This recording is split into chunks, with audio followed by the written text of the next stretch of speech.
Welcome back. Kurnool జిల్లాలో SP Ravikrishna operation Muskan చేపట్టారు. ప్రధాని మోడీ పిలుపు మేరకు అనాథ పిల్లలను చేరదీసి ఆశ్రయం కల్పించేందుకు ఆపరేషన్ ముస్కాన్ ను ప్రారంభించారు. తెల్లవారకు ముందే కర్నూలు రైల్వే స్టేషన్, బస్టాండ్లలో పడుకుని ఉన్న అనాథలను చేరదీశారు. 15 ఏళ్ల పిల్లలను దాదాపు 15 మంది పిల్లలను గుర్తించి జిల్లా పోలీస్ కార్యాలయానికి తీసుకుని వెళ్లారు. వీరందరినీ ప్రభుత్వ సంక్షేమ హాస్టళ్లలో చేర్పించి చదువు చెప్పిస్తామని చెప్పారు ఎస్పీ. మీ వాళ్ళు ఒక నలుగురు పెట్టు, మీ వాలంటీర్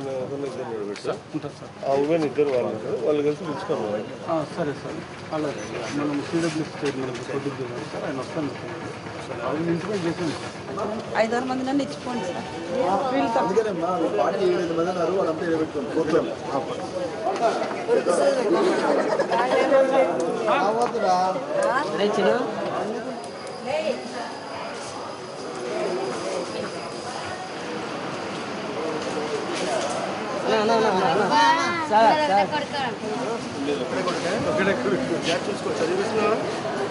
జిల్లా వ్యాప్తంగా పోలీస్ శాఖ ప్రారంభించడం జరిగింది.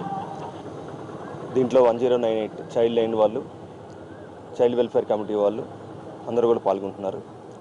ప్రధానంగా దీని ఉద్దేశం జిల్లా వ్యాప్తంగా ఎవరైనా పిల్లలు రోడ్ల మీద ఉన్నా, ఎక్కడైనా పనుల్లో ఉన్నా, సహాయం లేని పిల్లలందరూ కూడా వీధి బాలలు వాళ్ళందరినీ సంరక్షించడం, వాళ్ళని వాళ్ళ తల్లిదండ్రులకు చేర్చడం, అదేవిధంగా అనాథ పిల్లలు అయితే ఇంకా ఆ పిల్లల్ని ప్రభుత్వ హాస్టల్స్లోని వాటిల్లో జాయిన్ చేసి విద్యాబుద్ధులు చెప్పడం దీని ప్రధానమైన ఉద్దేశం.